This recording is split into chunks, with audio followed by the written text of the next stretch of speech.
Olá, amigos do Gente que Fala, mais um podcast nessa sexta-feira, que vocês sabem, né? Toda sexta a gente traz convidados incríveis para falar sobre cultura, sobre algo que a gente quer relaxar no fim de semana, né? E hoje não seria diferente. Hoje eu tô com um ator aqui com a gente, só que é interessante a história dele, porque ele não começou como ator, ele trabalha na área da saúde, mudou como ator. Eu quero entender essa história direito. Então, com a gente agora, o ator, também fisioterapeuta, a gente vai falar um pouquinho da história dele, Nicolas Turiel. Nicolas, tudo bem? Ô Ricardo, tudo bom? Obrigado pelo convite. Vamos entender um pouco esse rolo aí. Olha aí, fisioterapeuta com formação há mais de 15 anos na área, pós-graduado em acupuntura, pós-graduado em fisioterapia intensiva adulto pelo Hospital Albert Einstein, ator terminando este mês? Esse mês, Olha assim aí, espero. gente. Com certeza vai, já se formou, né? Quase. Terminando a formação na escola Wolf Maia. Nicolas, rapaz do céu, quanta coisa assim, de lá pra cá, não é? Nossa, é muita coisa, aconteceu bastante coisa nesses últimos anos aí, pra te dizer, viu? Mas o estopim mesmo foi por causa da pandemia, né? Para a gente tentar se reinventar, ver o que aconteceu aí. Eu acho que aconteceu com muita gente, com a maioria das pessoas, né? O reinventar foi necessário para todos. Quem não conseguiu ainda está tentando sair da situação, porque, querendo ou não acabou 100%. Você que é da área da saúde sabe é verdade. A importância não só dessa pandemia que aconteceu, mas também de tudo que é viral. Não é? Sim, sim. Mas antes da gente falar um pouquinho sobre a área de saúde, sobre a área da atuação, das artes cênicas, eu queria conhecer um pouquinho o Nicolas, queria saber um pouquinho da história dele. Você é daqui de São Paulo, ô Nicolas? Não, então, eu sou nascido em Manaus. Manaus? Eu sou amazonense manauara. Manaus, amazonense manauara. Sou o único índio branco aí que tá rolando por aqui pro São Paulo, eu acho. E eu saí de lá muito cedo, com 3 anos, né? O meu pai teve uma oportunidade de emprego, né, em radiodifusão, ele é técnico de radiodifusão. Tá. Então eu viajei muito com meu pai quando era pequeno, para ele consertar os transmissores de rádio AM e FM. E conheci bastante desse mundo, foi bem bacana. Não que seguir essa área, assim, é uma área muito complexa, assim. Todas as áreas são de estudo, claro, né? Mas é uma área, assim, que eu não me via no futuro como um profissional para trabalhar com essa parte técnica, assim. Mas o meu pai é bem instruído, assim, bem envolto nessa parte da radiodifusão, né? E nós fomos para Santos, ele trabalhou na cultura e depois em Santos, na tribuna. Ah, sim.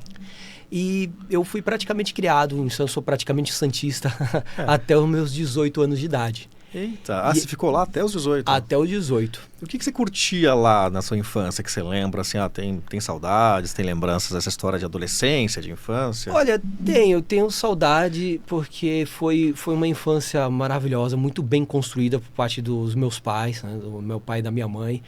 Eu acho que bastante diferente da realidade que a gente vive aqui hoje em São Paulo, que é mais enclausurado e muita internet, muita rede social, né? Na minha época não tinha isso, né? É verdade. O primeiro computador que eu tive contato era um 486, eu lembro dessa série. E depois um Pentium 100, né? Eu vi o adjunto, assim, o começo da internet começando a acontecer, né? Você estava em Santos ou já estava em São Paulo nesse começo da internet? Não estava em Santos, estava em Santos. Eu tinha por volta aí de... Hoje eu tô com 42, eu acho que eu deveria ter 10 anos de idade, 10 ou 11 anos de idade, né? Eu lembro do meu primeiro celular, que era um Ericsson absurdo, quadradão. Foi quando essas coisas começaram, né? Sim. Essa parte de tecnologia aí, sem ser smartphone. Os anos 90. Não existia smartphone, não, é verdade. Foi bem anos 90 mesmo. Que legal. E a gente lê um pouquinho da tua história e nela conta que você, possivelmente na adolescência ou ali na vida início de adulto, você teve uma banda de rock, rapaz. Eu tive uma banda, pois é. E é engraçado como as coisas se ligam com o passado e com o presente, porque é justamente um dos motivos de eu tentar retomar há uns 3 anos atrás, 4 anos atrás, essa parte musicista em mim, essa parte de banda, que me levou aos eventos de ser ator hoje, né? Porque... A parte da música que te levou, é uma pergunta que eu queria saber. Basicamente foi. Eu não queria assumir de um ano pra cá, e faz pouco tempo, né? Esse tipo de coisa é uma coisa muito, muito difícil a gente assumir, porque soa como arrogância falar assim, eu sou um artista, sabe? É uma coisa muito difícil. Mas a arte, ela sempre, de alguma forma, sempre estava embutida em mim. Começou com, por exemplo, quando eu era muito pequeno lá em Santos, eu gostava de desenhar. Eu gostava de desenhar bastante. Hoje eu não sei desenhar uma casa, Ricardo. Nossa, juro por Deus, eu não sei desenhar mais nada. Mas eu tinha desenhos incríveis. Eu tenho álbuns guardados, que eu gostava de fazer HQs, histórias de super-heróis, né? E depois eu parti, dando um salto aí para uns 15 anos de idade, mais ou menos, eu comecei a ter o primeiro contato com música, aprendi violão, aí fui aprendendo guitarra. A gente tinha uma banda de rock em Santos, chegou a fazer poucas apresentações, eu acho que talvez umas 4 apresentações, não passou disso. Mas como eu não consegui levar isso a sério, ficou meio que no limbo. E aí eu abandonei de tocar guitarra. E um dos motivos, depois que eu fiz acupuntura, depois que eu trabalhei no Albert Einstein, é eu tentar me encontrar com um hobby. Foi isso que aconteceu, dando um salto de tempo. Tá. E eu conheço amigos que tocam, né? Não tocam em banda, mas tocam assim, aquele músico de apartamento, né? E eles falaram assim, cara, por que você não volta a tocar guitarra? Eu falei, será? Eu falei, a gente nunca viu você tocar, porque são amigos mais recentes, né? Eu contava pra eles, olha, quando eu tinha 15 anos, eu tinha uma banda. E isso daí veio por volta de quando eu já tinha 39, praticamente, 38, 39 anos, né? Há pouco tempo mesmo. Agora, eles falaram, por que você não volta a tocar guitarra? E eu falei, bom, tudo bem, eu acho que eu posso tentar. E foi legal, eu fiz um Instagram só pra isso, que é uma homenagem ao Slash do Guns N' Roses. Tem lá, Slash Tribute Brasil. Que legal. Que tá um pouco abandonado lá porque eu parei de tocar, né? Qual é o arroba aí pro pessoal, de repente? Slash Tribute Brasil, arroba Slash Tribute Brasil. É isso daí, tem lá. Tá eu fácil. tocando, toquei várias músicas da banda do Guns. E foi legal porque eu acho que aí começou a despertar um lado artístico mesmo, assim. Porque a arte, arte pra mim, eu acho que assim, eu não conhecia a arte como estudo. Eu não sabia que tinha um estudo da arte, sabe? Às vezes a gente acha que a pessoa nasce artista. Claro, tem pessoas que têm um dom para certas coisas, né? Mais uma familiaridade para isso. Mas eu, de verdade, o meu primeiro contato, o segundo contato, digamos assim, para a arte como estudo, né? Foi com as artes cênicas com interpretação e atuação. E o primeiro foi com a música, né? Ah, sim. Música é arte total, aí eu comecei, né, a entender ali. Porque para ser ator, principalmente, né? A música faz muito parte, assim, pra gente entender o tempo, ritmo, principalmente do seu personagem e da cena que você tá. Sim. Então é uma coisa bem tem todo um time para seguir mesmo, né? Claro. Mas a gente vai chegar aí. Eu queria entender um pouquinho aqui. Você iniciou sua carreira profissional na área da saúde. Isso. Né? Você vem, né, de música na adolescência, você vem da história do rádio do teu pai, enfim. Como que a saúde entrou nessa história toda e você falou, não, é isso que eu vou seguir por enquanto? Então, você tá me fazendo lembrar de uma coisa que eu quase esquecia, mas o contato foi o desenho. Porque como eu gostava de desenhar corpos humanos e tentava fazer o mais perfeito possível, e ó, frisando de novo, hoje em dia eu não sei desenhar uma casa, impressionante, é impressionante. Eu comecei a me familiarizar com desenhos como se fosse o Da Vinci, o Michelangelo, que desenhavam corpos assim, bem musculosos e definidos, mas a musculatura e os ossos. Então eu comecei a gostar de desenhar nisso quando eu viajava, já morava aqui em São Paulo.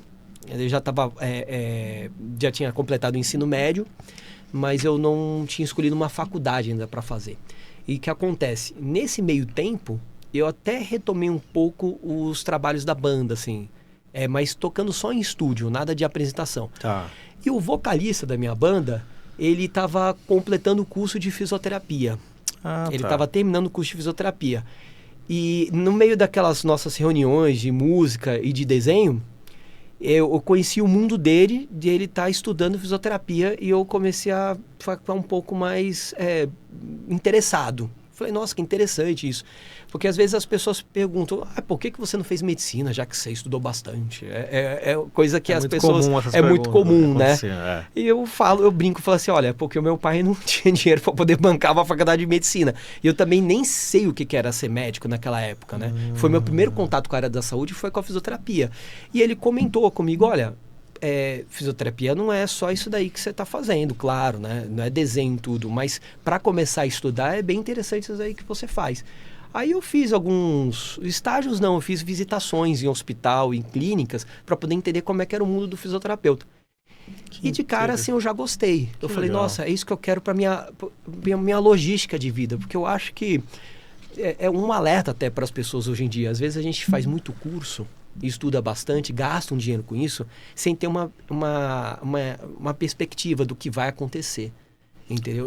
Sem um planejamento. Sem né? um planejamento. Sem planejar, você vai fazendo tudo a Deus dará aí, né? Isso, sem um planejamento, sem você saber, de repente, onde você vai trabalhar, como é o trabalho, com quem que você trabalha. Então, naquela época, eu era pré-adolescente e foi um acerto, assim. Eu digo que foi um acerto. Eu sou muito feliz, eu tenho meu consultório, eu trabalho com Pilates especificamente e já trabalho há 15 anos. Eu ia te perguntar isso agora, né? Você se formou em fisioterapia, decidiu, foi lá, se formou e se fez algumas especializações, algumas áreas que você atua até hoje. Uma delas, então, é o Pilates. Eu tenho aqui que você fez antropologia evolutiva. Foi. Me conta o que é esse negócio aí, né? Posturologia. Isso. Vamos lá. E acupuntura, que acredito que todos conhecem. Então, antropologia evolutiva. Conta um pouquinho o que é isso. Então, para você ver como as coisas se emendam assim na minha história, muito engraçado. O vocalista da minha banda, que a gente não tem mais, o Pablo Santurbano, ele é um fisioterapeuta. Lá em Santos? Não, aqui em São Paulo. Aqui em São Paulo. Eu e ele começamos a estudar uma coisa chamada antropologia evolutiva, né? Tinha esse nome assim, né? Porque eu precisava apresentar um TCC na minha faculdade, no trabalho de conclusão de curso. E a gente estava muito envolvido de estudar, na verdade, o ser humano numa fase que não existia essa cultura que a gente conhece hoje em dia, sabe? O calçado, a roupa, certo. O carro, o asfalto. Então, para poder entender como que era a vida do ser humano na época pré-histórica comparado com a vida de hoje. E a gente se deparou com umas coisas muito interessantes, que são as doenças antropogênicas. As doenças antropogênicas são doenças que são oriundas da cultura. Entendeu? Eu queria entender mais por que as pessoas se machucam, se lesam tanto, às vezes só de estarem paradas assim na cadeira, na frente do computador. E aí, a partir desse trabalho, ele fez um curso, ele montou um curso de antropologia evolutiva. Aí eu fiz esse curso com ele, porque na verdade foram duas áreas de estudo diferentes. Ele estava estudando e pesquisando artigos científicos internacionais para poder montar um curso, e eu estava estudando e pesquisando para poder apresentar um trabalho. Ou seja, tinha um objetivo duplo ali, que ia ajudar os dois lados. Que ia ajudar os dois lados. Eu cheguei a fazer esse curso com ele, que envolve total postura. Sim. Entendeu? E o meu trabalho de Pilates hoje ele é voltado completamente para isso. De postura mesmo. Para eu entender, por exemplo, quando uma pessoa vem com uma dor ou com uma lesão sem ter feito algum esporte ou algum exercício, que essas lesões vão se formando ao longo da vida, eu tinha que dar justificativas para as pessoas do porquê que elas estavam com essa lesão, porquê que elas tinham aquela inflamação. Olha, minha coluna dói, meu quadril dói. E postura é algo que a gente está no momento da história, né, pegando a questão aí da antropologia evolutiva também, de certa forma, em que o problema do momento em relação à postura é o abençoado do celular, né? Sim, exatamente. Porque as pessoas não usam o telefone, você pega o telefone e utiliza nessa altura que você está numa linha reta. Me corrija aí, me ajuda aí. Agora, a maioria, 99% faz o quê? Então, lá embaixo. Essa altura que você mostrou aí, acho que 10% das pessoas fazem. Eu costumo, porque eu estou acostumado, eu trabalho com isso, eu faço isso, e às vezes as pessoas acham que eu estou filmando, ou tirando foto, ou batendo uma selfie. E acredito até que tem essa questão também cultural, de novo, né? De achar que realmente a gente está começando a altura do rosto de alguém aqui, ele está me filmando, aquela coisa toda, né? Isso daí.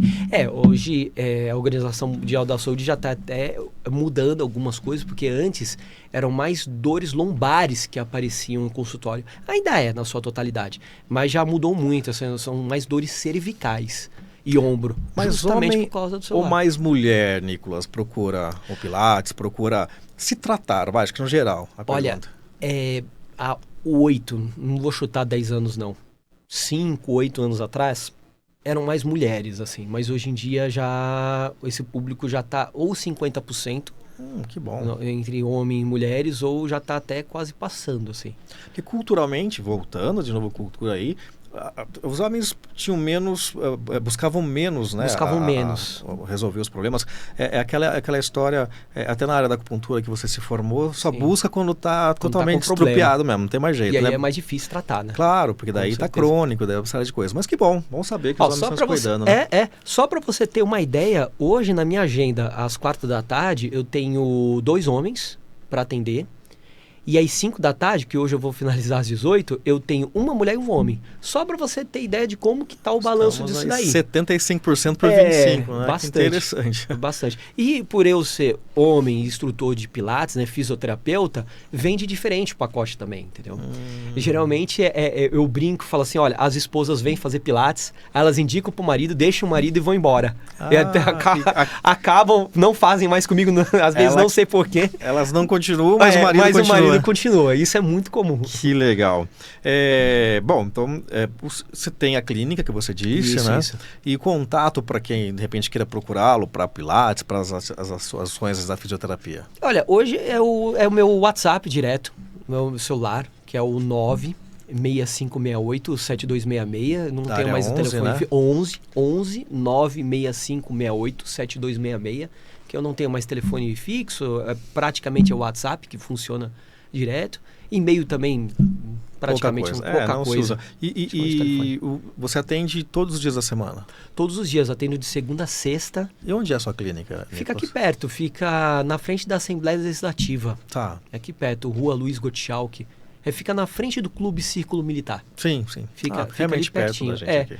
Como eu tenho uma liberdade de mexer na minha agenda, me dá o direito, graças a Deus, né, de conseguir me dividir o tempo com as artes cênicas.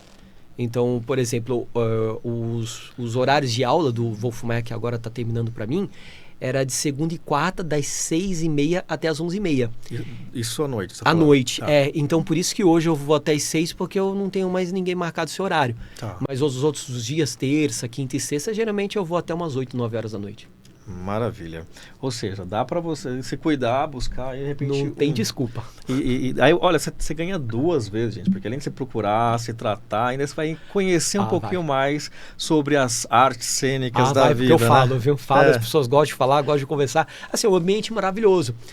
Um dos motivos de eu ter deixado o Albert Einstein, eu trabalhei lá há pouco tempo, trabalhei 3 meses, mas foi um dos motivos porque eu tive que balançar. Eu tive que entender na balança o que é mais importante, eu ficar aqui na UTI ou retomar o meu trabalho no Pilates, porque por causa da pandemia começou a cair muito o volume, né, das pessoas presenciais, e é por isso que eu fui trabalhar no hospital. Esse é um dos motivos. Muito bom. Olha, gente, então tudo fez com que ele se satisfizesse, porque você disse que gostou da área, buscou, Sim. então foi planejado, foi escolhido. Sim. Mas aí veio a abençoada aí 2020, né, e que fez todos pensarem o que fazer da vida. E eu imagino que praticamente não houve mais atendimento nesse período mesmo, né? Não, o que acontecia, assim, eu dei muita sorte, meus clientes e pacientes, por assim dizer, foram muito solidários comigo, eles, assim... 90% não pararam de fazer pilates. O CREFITO, o Conselho Regional de Fisioterapia, liberou, e hoje já é liberado, o atendimento online. Antes não podia, fisioterapeuta não podia fazer atendimento online. Aí começou a ter os atendimentos online. Os médicos fazem consultas online, mas antes isso não era permitido. Então, depois de 2020 para cá, isso começou a ser permitido. Eu consegui dar aula de Pilates, porque o Pilates tem 2 tipos. Tem o Mat Pilates, que é o Pilates no solo, e o Pilates Studio. Então, eu conversava com os meus alunos, olha, vocês já conhecem, vocês sabem os nomes dos exercícios, eu só preciso instruir. Vamos ligar uma câmera e trabalhar, e deu tudo certo, assim. Mas começou a mudar muito rápido, assim. Foi só até final de 2020, começo de 2021, as pessoas perguntavam se elas poderiam voltar para o consultório, para o estúdio de Pilates. Eu falei, tudo bem, vamos fazer o seguinte. Eu estava sempre acostumado a atender 3 por hora. Eu falei assim, vamos fazer o seguinte, vou começar a atender 1 por hora de máscara. Aí começou assim, eu atendia de máscara, a pessoa de máscara, 1 por hora, a agenda começou a crescer de novo, as pessoas começaram a voltar. Claro. E aí, quando começou a liberar o uso de máscara, né, aí as pessoas começaram a voltar normal. Aí foi o período que eu saí do hospital, porque até então eu estava balanceando, eu estava dividindo o meu tempo com a UTI e com o estúdio de Pilates, e eu estava, nossa... Pauleira, né? Só pra você ter ideia, essa barba branca aqui eu não tinha. Ela apareceu lá no Einstein. 3 meses de Einstein apareceu isso daqui, viu? Sério? Mas tá jovem pra caramba ainda, rapaz. Estudando na Escola Wolf Maia, você já teve a oportunidade de fazer alguns trabalhos durante esse período de estudos, né? Sim, foi. Eu tenho aqui 6 peças de teatro, 3 curtas-metragens acadêmicos, né? Isso. O que mais que você fez? Participei, olha aí, ué. Estudando uma das peças aí, possivelmente. Isso daqui é muito legal, essa foto que vocês pegaram aí.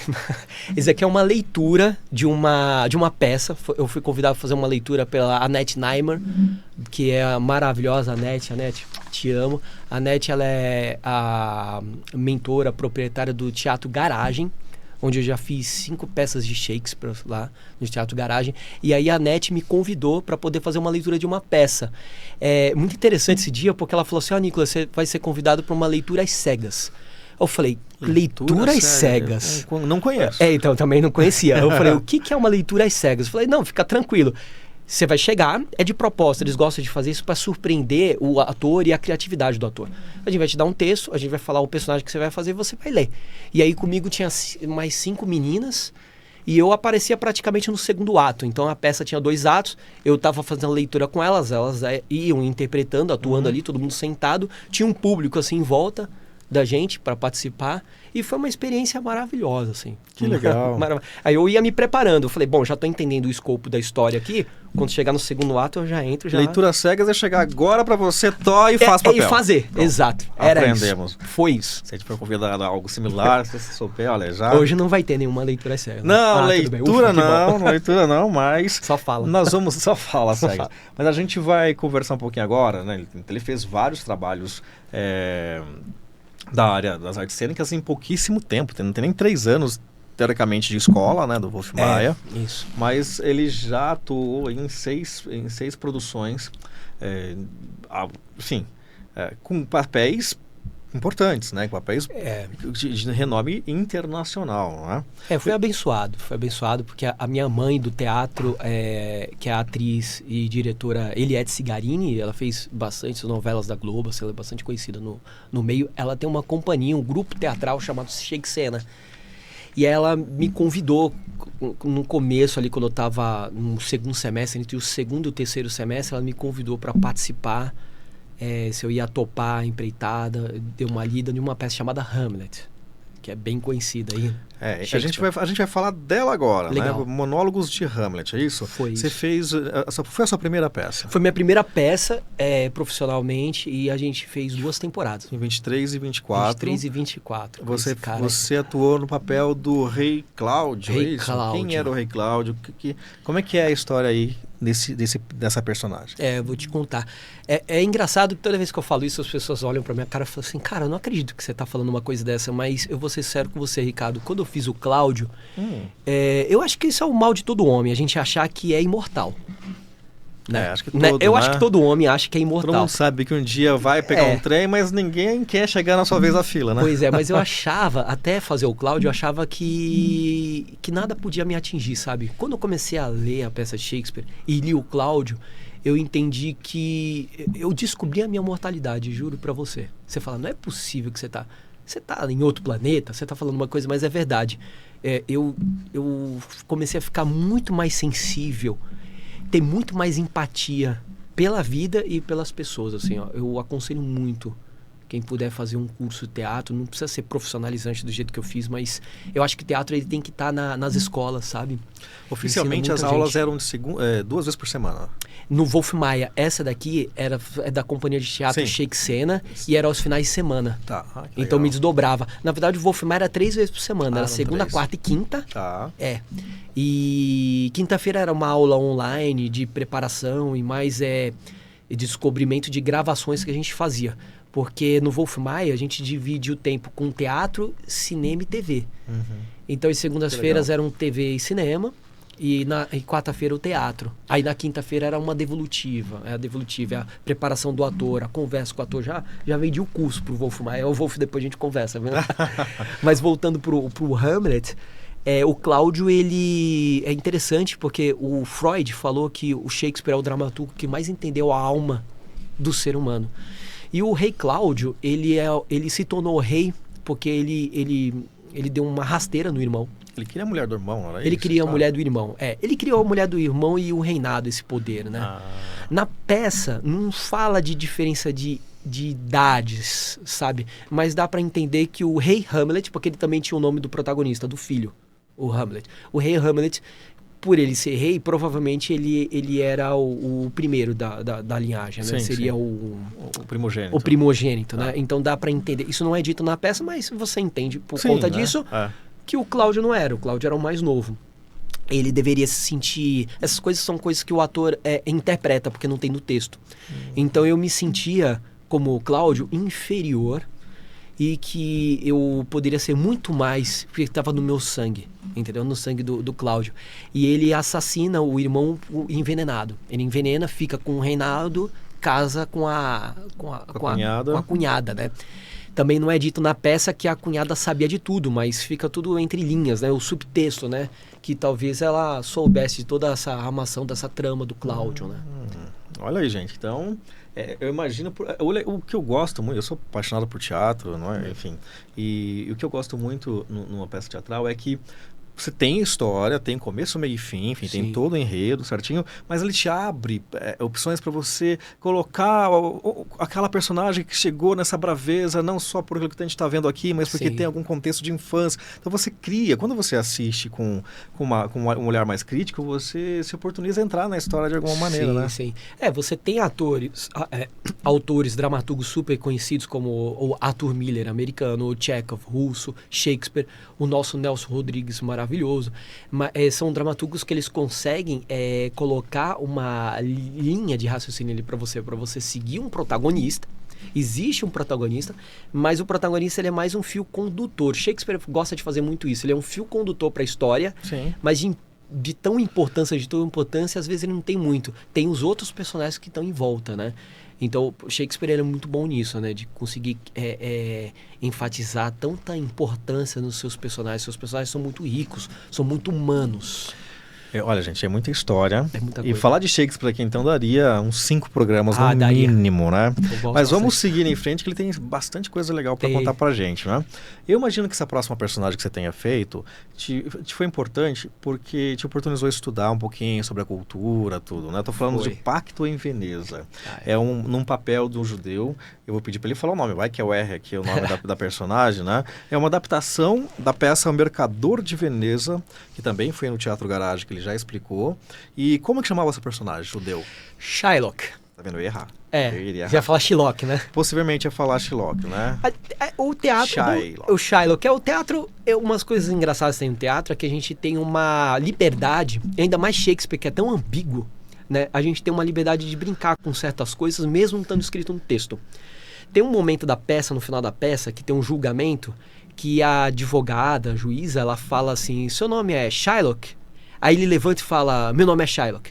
E aí a diretora, a Eliette Cigarini, conseguiu fazer uma direção engraçada com isso, que dava para ver um murmurinho das pessoas dando risada na hora no teatro. Que ela erra o nome, então ela fala, seu nome é Shylock? Aí ele levanta, meu nome é Shylock. Então, enfatizando, entendeu? Então são coisas assim que a direção constrói, o ator constrói, que não tá lá no texto. A gente lê e às vezes não foi caco, foi uma construção mesmo. Uma construção. Tá escrito dessa forma, mas a gente não sabe de forma... Porque como eles estão repetindo o nome 2 vezes, eu até brinquei com a Eliette na época. Eu falei assim, cara, poderia errar o nome dele aqui, né? E como que foi a construção do Shylock? O Shylock, ele foi, assim, de todos os personagens que eu fiz até agora, ele foi o mais importante ou o segundo mais importante, mas eu acho que assim, ele teve uma importância principalmente histórica, porque o que acontece sempre aconteceu com os judeus, o que está acontecendo agora, né? Em Israel. Sabe que o contexto tem preconceito, tem uma série de coisas, antissemitismo, né? Antissemitismo, o antissemitismo, que é quando você tem esse racismo, esse preconceito contra os judeus, né? Porque eu contrabalancio aí mesmo o Shylock com o Modesto, que é o que eu estou fazendo agora, que depois a gente conversa sobre o Modesto, né? Sobre Modesto, de importância, assim, de laboratório mesmo, de fazer o laboratório, de estudar. Mas o Shylock, eu tive muita sorte, assim, de atender uma judia na época, atendo ela ainda. Olha. Ela me ensinou hebraico para eu poder rezar o Shema Israel, que é uma reza que é como se fosse o nosso Pai Nosso. Não tem isso no Mercador de Veneza, na peça. Isso foi uma ideia da diretora Eliette Cigarini de trazer esse momento de desespero, de amparo, de, meu Deus, o que eu faço agora? No momento que o personagem ele tá perdido na peça, sabe? A peça se passa em Veneza, mais ou menos em 1600, e só existem 3 judeus ali. Ele, o melhor amigo dele, Tubal, e a filha que foge para virar cristã e se casar com um cristão. Então, assim, esse cara tá perdido. Ele faz um empréstimo e não devolve o dinheiro para ele. Resumidamente, a história é isso. Então, para construir o Shylock, eu visitei 2 sinagogas. Foi convite, eu fui convidado. Eu tive que passar todo o meu histórico de vida assim, para eles. Eles pedem tudo mesmo. E é legal que o meu sobrenome é espanhol. Eu não tenho o sobrenome árabe para eles não encanarem com alguma coisa do meu pai, que é o Salem. Mas, brincadeiras à parte, foi super tranquilo. Visitei 2 sinagogas, conversei com 2 rabinos, expliquei a história, fiz perguntas sobre o que acontece, o que o Shakespeare escreveu. Eles falaram assim, olha, eles até riram, deram brincada, que é sobre a libra de carne. Assim, olha, a gente desconhece, foi uma brincadeira do autor, mas numa das promissórias que o Shylock pede pro Antônio, que é um dos protagonistas também, assinar, ele fala assim, se você não me pagar, eu quero 1 libra de carne do seu peito, que seria mais ou menos 490 gramas de carne. Uau. Em troca dele, se você não me devolver o dinheiro, não vai ter juros, tá bom, não vai ter juros, porque ele não queria pagar juros, mas vai ter essa libra de carne. Então a história, na verdade, gira em torno disso. É um tipo de agiotagem diferente, então, né? Exato, e eu conversei com eles sobre isso, mas aí eles... Olha, foi uma coisa que o dramaturgo criou aí pra história. Que legal, que bacana. A história, a cultura judaica é muito rica, né? Eu tive a oportunidade também de diversas vezes conhecer, conversar com rabinos. Eu estive muito na hebraica, tinha um tio judeu polonês, então foi muito bom.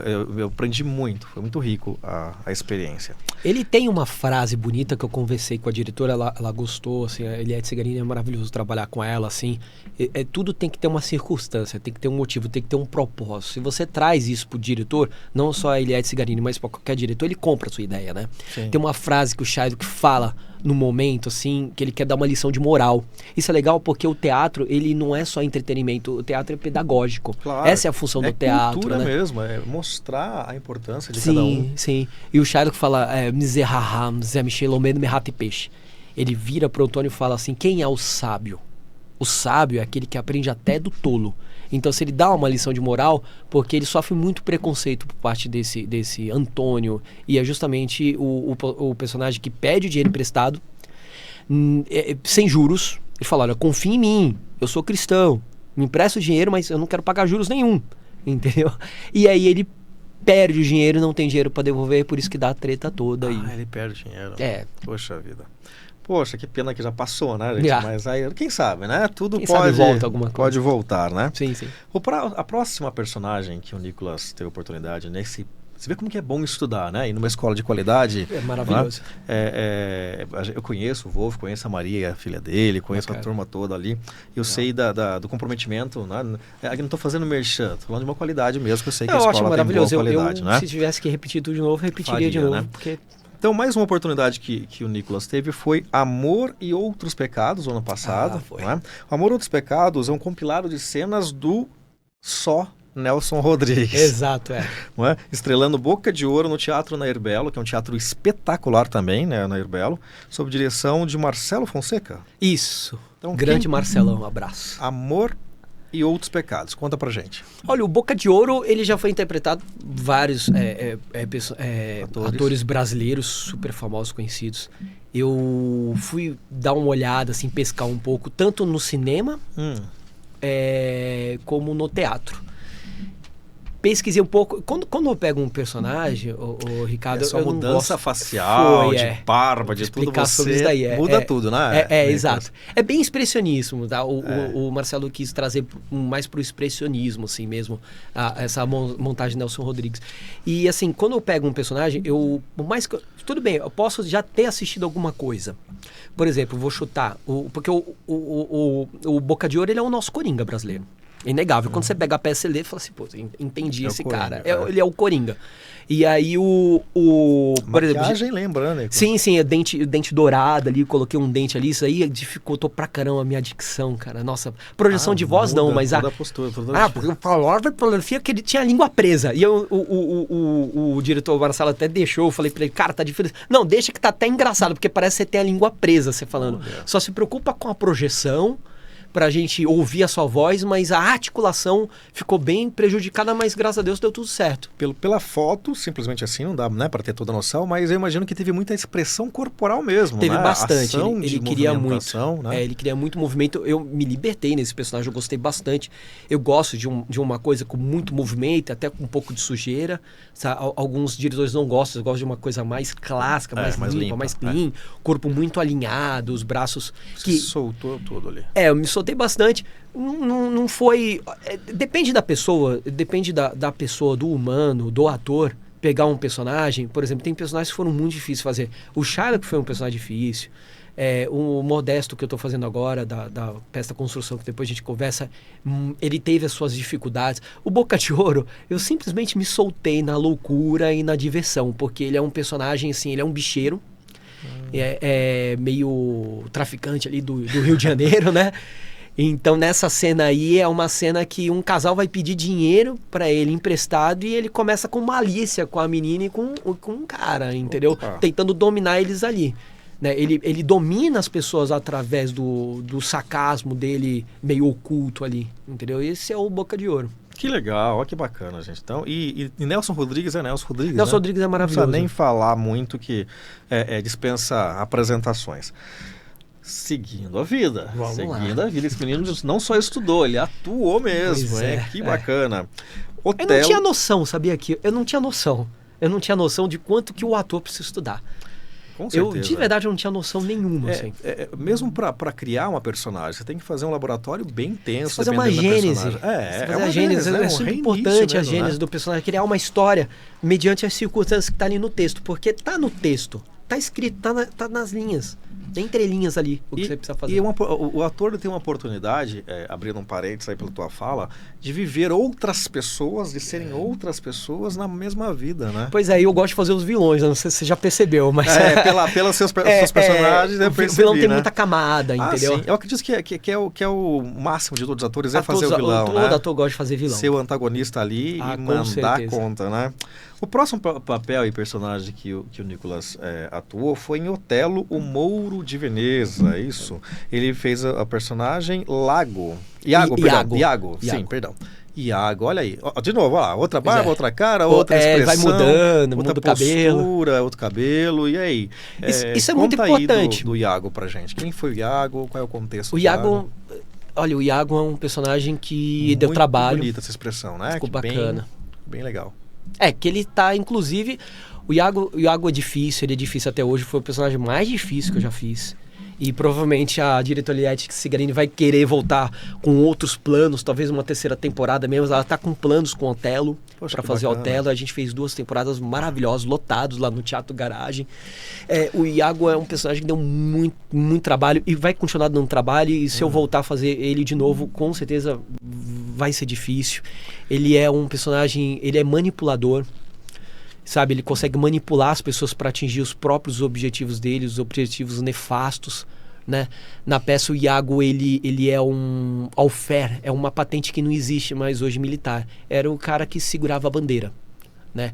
E aí, a ideia é que a próxima patente dele seria do superior dele quando o superior escalonasse. Tá. Então, assim, era coronel... Tenente, coronel, agora eu não lembro a ordem agora. A ordem. Mas o que acontece? O Otelo, que é o Mouro, ele é o protagonista da peça, ele muda de patente, ele sobe e ele escalona outro personagem para poder fazer a patente que o Iago deveria pegar. E como o Iago, o Otelo, ele é um preto, o Iago ele começa a manifestar assim um preconceito, um racismo avassalador e destruidor. Uau. E para mim, realmente, isso foi muito difícil, né? Claro, imagina. É porque eu tenho amigos, sempre tive amigos pretos, muito amigos, inclusive jogando videogame hoje, online esses dias aí, com um deles, final de semana, a gente tava batendo uma partida de PlayStation, que eu gosto bastante, eu sou gamer. Então, assim, o Iago é difícil, porque ele, além de ele Estava muito distante de você, né, Iago? então. Muito distante. Geralmente, o ator, ele gosta, eu gosto de fazer personagens que são completamente diferentes da gente. Sim. Mas, por incrível que pareça, já me disseram, e é verdade, os personagens mais difíceis de fazer são os que parecem mais com a gente. Eu não fiz nenhum personagem ainda que parece comigo, mas o Iago, ele deu essa dificuldade para poder conversar com os dias de hoje, como a gente acaba sendo manipulado nas redes sociais, sem perceber. As pessoas vendem coisas pra gente, ou fazem a gente propaganda político. Hoje é absurdo, né? Como elas conseguem nos dominar através das imagens, de uma simples fala, às vezes, né, um texto. O Iago foi um laboratório, assim, até de Joseph Goebbels, eu acho que é o ministro de publicidade do Hitler. Eu li um pouco sobre ele, saber um pouco sobre, porque ele tanto que o visual, assim, a Eliette Cigarini queria que remetesse uma coisa que parece um samurai, alguma coisa assim, mas é bem antológica, assim, uma coisa militar. Na segunda temporada eu já coloquei umas abraçadeiras, assim, de couro no punho. Ah, tá. Mas ele tem uma expressão meio de mandão autoritário. Mesmo. Isso aí. Apesar de ele não ser nada na peça, é porque aqui era um solilóquio dele. Então, como ele tá sozinho, eu entro em cena comendo uma maçã, que a maçã, ela tem um símbolo ali de tentação, de desejo e de desprezo, né? Por exemplo, a gente podia estar conversando aqui, eu tá comendo na sua frente. É uma falta de respeito isso. É verdade. É uma falta de respeito. Então, eu já quis construir isso. Ele entra em cena já com falta de respeito, comendo a maçã, fazendo o monólogo dele, para saber os próximos passos. É muita gente, né? É muita gente mesmo, que a gente acaba sendo um em vários, É verdade, né? Inclusive, quero saber um pouquinho do a morte do Caixeiro Viajante. A morte do Caixeiro Viajante. A morte do Caixeiro Viajante eu mandei para vocês, porque eu achei bem bonito esse personagem. Esse personagem, ele não foi feito profissionalmente, ele é um personagem que foi feito por uma apresentação só da Escola Wolf Maia. É um personagem que foi feito pelo Dustin Hoffman no cinema. Me chamou muita atenção nesse personagem, porque o Caixeiro Viajante, né, o Willy Loman, ele é um pai, e num momento da cena que a gente fez, a gente recortou a cena, escolheu essa cena para apresentar para a escola, né, muitas pessoas foram assistir, foi muito bom. E é um personagem que no momento que ele está discutindo com o filho dele, ele começa a ter uma crise de demência. Então, um dos motivos de ele estar discutindo com o filho dele, aqui o Willy Loman, o meu amigo aí, João Alfonso, fazendo também o filho, o Willy Loman, ele começa a lembrar do passado no meio da cena, dos erros que ele teve, que ele não quer que o filho dele cometa. Só que ele coloca a culpa no filho, e na verdade ele está se colocando culpa. Então esse personagem foi um personagem que quando eu interpretei, e depois de ter feito já 2 Shakespeares, eu não tinha... 3 Shakespeares, porque eu tinha feito 2 Hamlet e o Mercador de Veneza, não tinha feito 2 Otelos ainda. Mas esse personagem foi um personagem que fez eu pensar sobre quão é importante o papel do ator na sociedade, de querer passar uma mensagem pedagógica mesmo, de ajudar pessoas que de repente têm o mesmo problema, ou pessoas que passam por esse problema com seus familiares e não sabem o que está acontecendo. Era uma cena que eu e o João construímos justamente para ela parecer comédia, porque o dia depois o coordenador do curso que assistiu a cena, ele veio falar comigo, falou com a nossa classe, falou assim, nossa, achei impressionante como as pessoas ficavam rindo, eu achei horroroso pelo que esse personagem está passando, e as pessoas estarem rindo. Eu falei, rir pela situação, a gente começa a achar engraçado e depois parar de rir e começa a ver que o negócio é sério. Porque ele começa a ter um surto no meio da cena, e você fala, o que é isso? Esse cara tá louco, não deixa o filho dele falar, e ele atrapalhava o filho dele toda hora. E aonde foi essa peça? Foi dentro do Wolf Maia, uma apresentação exclusiva lá de estudo. A gente faz bastante. Poxa, que legal. Entre o primeiro e o quarto, o primeiro e o terceiro semestre, o primeiro, o segundo e o terceiro semestre, nós somos instruídos a ler de 2 a 3 peças de teatro, escolher as cenas e mostrar. A sua turma, imagino que será por turmas, né? Isso. É em média de quantas pessoas? Olha, bem misto, né? Quando comecei lá no Wolf Maia, eu comecei numa turma que só tinha 12 pessoas, E aí, infelizmente, o coordenador explicou pra gente, olha, a turma, infelizmente, muito pequena, não se sustenta, a gente vai ter que encaixar vocês em outros dias, isso é super normal, não dá pra uma escola daquele porte sustentar, manter alunos, né? Mas em média 20, 25 alunos por turma, por isso, a gente tava com 11 alunos, era muito pouco. Muito bem, e você encerrou recente o seu último papel, a sua última personagem, que também foi, eu imagino que tenha sido um trabalho muito gostoso de se fazer, porque entra aí um peso de nomes importantes no meio, né, não só cênico, mas também no meio da música, aquela coisa toda, né? Então, como que foi interpretar o Modesto, que fez a participação na peça chamada Construção? Construção. O que quer dizer construção? Quem foi o Modesto? Olha, apesar de eu ter estudado bastante essas peças de Shakespeare, ter construído junto com os meus amigos, meus companheiros e com a ótima, maravilhosa direção de Eliade Cigarini, eu posso me gabar que eu sou apaixonado assim, pelo Modesto.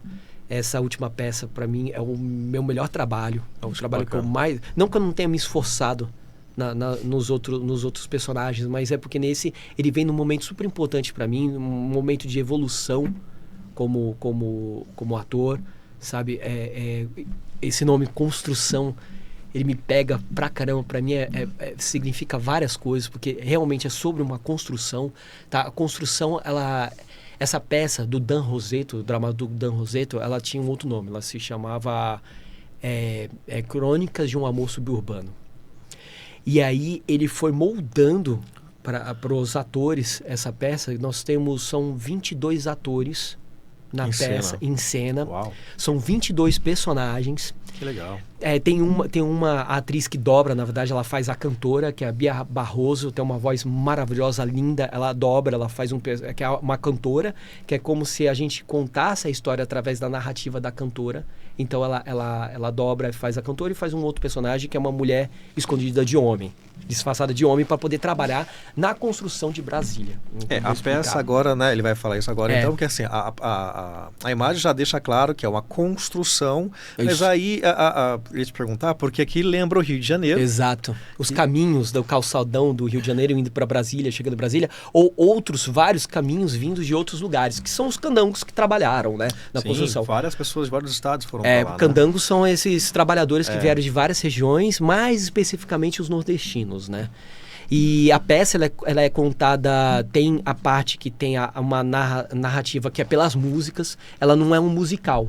Ela é musicalizada, a peça, por assim dizer, né? São mais ou menos em torno de 10, 11 músicas que vão desde a Chico Buarque, a Tom Jobim, a Vinícius de Moraes, mas a maior influência de Chico Buarque é uma peça que é baseada na obra de Chico Buarque, e Construção é uma música de Chico Buarque que seria o ápice da peça. A música Construção seria o clímax, assim. E falando em teatro musical, você tem essa pretensão? Não tenho. Eu não que sei você cantar. Toca algum instrumento? Eu toco, As músicas que são cantadas com o elenco inteiro são músicas que a parte que exige mais da parte musical, de afinação e tudo, né? Por parte da atriz Bia Barroso e da Monique Ribel. Que a Monique Ribel, inclusive, é uma colega minha, atriz, que já está acostumada com teatro musical. Que interpreta e faz gloriosamente a glória. Escrever, Nicolas, você gosta de escrever? Olha, eu gosto de pensar. E as coisas que eu penso, às vezes eu acabo não escrevendo. Por isso que eu queria falar um pouquinho do Modesto.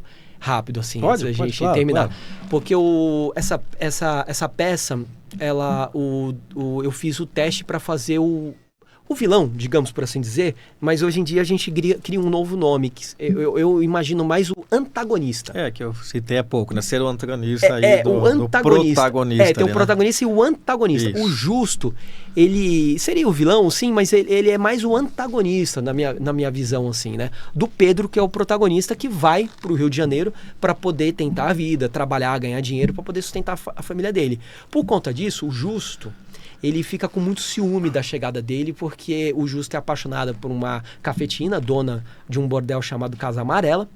Ele é apaixonado por essa mulher, e ele vê que ela começa a arrastar um pouco a asa para esse Pedro. Então, o que é que acontece? Aparece na história, com isso no meio de tudo aí, o Modesto. O Modesto, ele não existia na história. O Dan Roseto escreveu esse personagem para poder me encaixar ali, porque eu fiz teste pro Justo, e ele falou assim, nossa, o que você tá fazendo, o que você tá trazendo, não é o Justo que eu imagino, ele falou para mim. Porque eu queria trazer um personagem forte, vilanesco, que tivesse um sotaque nordestino, um sotaque pernambucano. E eu comecei a estudar esse sotaque pernambucano, onde encaixava as proparoxítonas, as oxítonas do texto, no final, essa entonação que o pernambucano tem, porque acaba sendo pra gente, de uma certa forma, caricato, né? Sim, se você não fizer corretamente, ou o mais próximo possível, caricato. E caricato demais. O Modesto, ele carrega um pouco disso, desse caricato do pernambucano. Ele carrega um pouco, por quê? Porque eu quis beber na fonte daqueles vilões da novela, da Globo, né? A minha maior referência foi o José Wilker, com a novela Gabriela. Ele fez o Coronel Jesuíno Mendonça. Então, assim, sotaque perfeito, né? Totalmente eu me espelhei nele, eu copio ele até o sapato, entendeu? Para poder trazer esse vilão. E aí ele foi me encaixando, escreveu esse personagem, fiquei super feliz por isso. E foi um trabalho que eu acho que está combinando agora no momento desse acúmulo. Eu acho que se eu não tivesse passado por tudo que eu passei, em vida também, a soma de tudo, porque ser ator é isso, é somar tudo que você tem na sua vida, ler, interpretar e imprimir. O Wilker teve oportunidade, pelo trabalho dele, pela competência dele, de diversos bordões que se utilizam até hoje, né? Sim, é verdade. Que eu li muitos desses para poder entender o Modesto ali. Exatamente. Que legal. Eu te perguntei se você gosta de escrever, porque eu queria te apresentar um portal que nós temos, chamado Orbis News. É um portal de artigos em que a gente convida profissionais de diversas áreas para estar escrevendo, e com a certeza de que vai estar... quem ler o portal, quem estiver acessando as informações na área da política, na área das artes, na área da própria cultura, enfim, tecnologia, todas as áreas, vai ter certeza que são pessoas que escrevem verdades e, acima de tudo, qualidade. Né? Então, quem quiser conhecer a Orbis aí, só acessar o portal www.orbisnews.com.br. Vou entrar, com certeza. Muito bom. Além das peças teatrais, você também participou dos curtas que a gente comentou lá no início, né? E como que foi a experiência? Porque teatro, você acabou ele falou no começo, né, que a gente falou de microfone aqui, ele falou, então eu não posso fazer minha voz de teatro, né? Porque o ator numa peça teatral, a gente vai falar dele agora aqui, dessa personagem, ele tem que falar para o primeiro da fila ouvir para o último também, né? Então tem que ter uma entonação de voz ali no teatro, por mais que haja microfones, enfim. Sim. Mas e aí, telona, Nicolas? Então, esse curta-metragem foi um curta-metragem feito pela faculdade São Judas Tadeu. Eu fui convidado para fazer esse curta-metragem, foi muito legal. Ele foi exibido no MIS, Museu de Imagem e Som. Sim. Essa foto, inclusive, em alta resolução, que depois foi, né, para a tela e tudo ali. Foi muito legal se ver numa tela de cinema, é outra história. Hoje em dia eu entendo esses diretores que são muito caxias, assim, Christopher Nolan, Steven Spielberg, James Cameron. Depois que eu fiz o meu próprio filme, porque foi um curta-metragem, e ver numa tela de cinema, aí eu entendo por que eles são tão caxias. É muito diferente o olhar, a expressão, como tudo grande grita, mas grita muito. Né? E cinema é muito diferente de teatro, porque uma pequena expressão que você faz já quer dizer muita coisa. Sim. Né? E se você faz muita coisa muito forte, fica muito poluído. Né? Então é diferente, a movimentação do ator é diferente, a expressão é diferente, você não precisa se mexer tanto, é mais interior, é mais interno. Né? E esse curta-metragem foi legal, eu gostei muito, foi meu primeiro curta-metragem, foi minha primeira experiência no cinema, que se chamava Todo Santo Dia. Porque não existia uma explicação, era só para mostrar pra gente como todo dia a gente faz a mesma coisa como um padrão repetitivo. E isso começou a acontecer com esse personagem, e ele começou não o meu. O garoto, né? O garoto. Começou o mesmo dia ficar repetindo para ele. As mesmas falas do chefe dele, as mesmas falas da mãe, e ele começa a ficar desesperado. E esse curta, ele, apesar de ter sido um trabalho do colégio, como você falou, né, da universidade, foi um trabalho de conclusão de curso deles. Assim. Legal. Isso está em rede social, alguma coisa? Não pra que tá.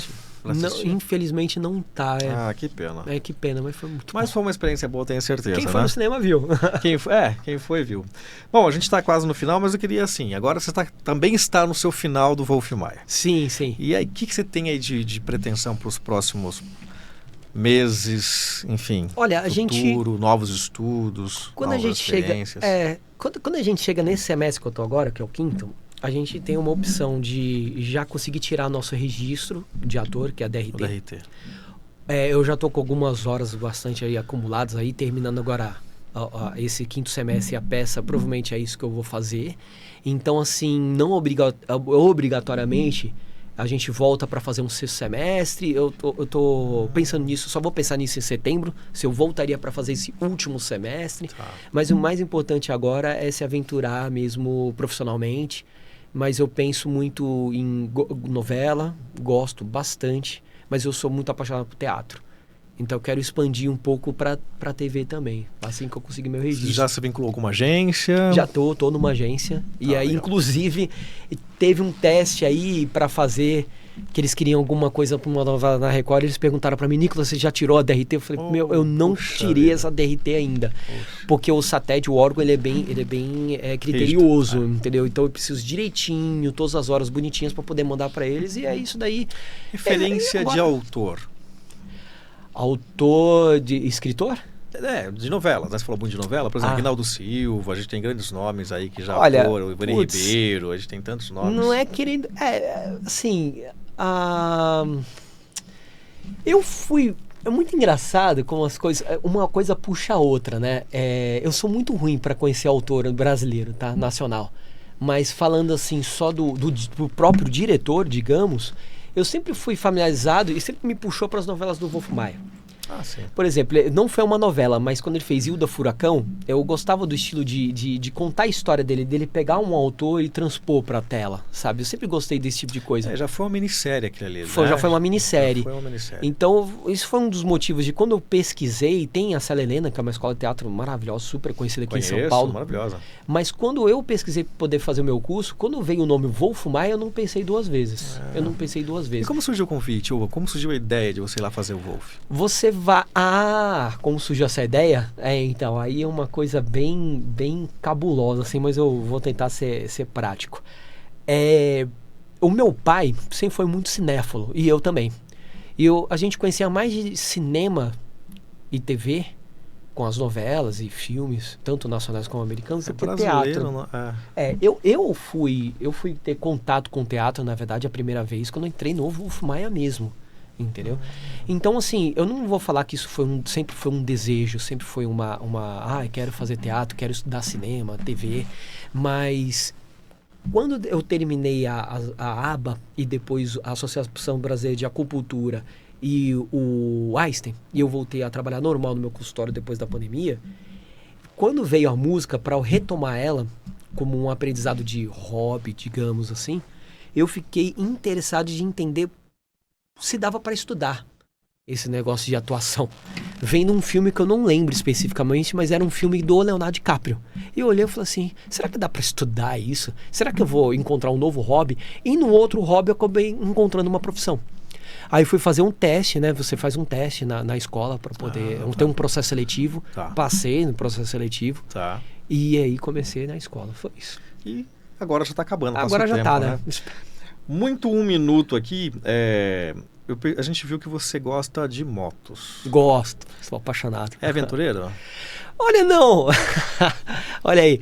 Então, isso aqui foi o Festival de Interlagos que teve agora, né? Tinha um tipo de ingresso que você podia escolher para pilotar na pista 3 motos. Eu não consegui pilotar nenhuma Harley porque eu demorei para comprar o ingresso. Eu comprei faltando uma semana pro festival. O festival acho que foram 5 dias, quinta, sexta, sábado, domingo, foram 4 dias. 4 dias de festival. Eu sou apaixonado pela Harley Davidson, assim. Eu tenho 2 motos, tenho 2 Harleys. Aquela lá é uma Street Bob 2016 e eu tenho uma Iron, que é um modelo mais esportivo, que é 2016 também. Essa moto aqui é uma Royal e é uma moto inglesa.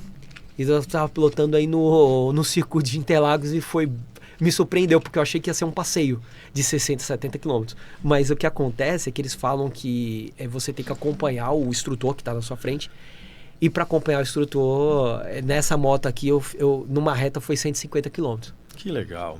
Gente, a gente conversou com o Nicolas Turiel, Boa. que da área da saúde, se agora é um ator já com uma experiência bem bacana, com grandes nomes já no seu currículo. Todo esse Nicolas, carnaval. obrigado pela sua participação. Obrigado, Ricardo. Obrigado pelo convite aí. Obrigadão mesmo. Quero que você, quando tiver um novo trabalho, avise a gente e a gente Com vai certeza. trazê-lo para falar dessa personagem, com certeza. Maravilha, tamo aí.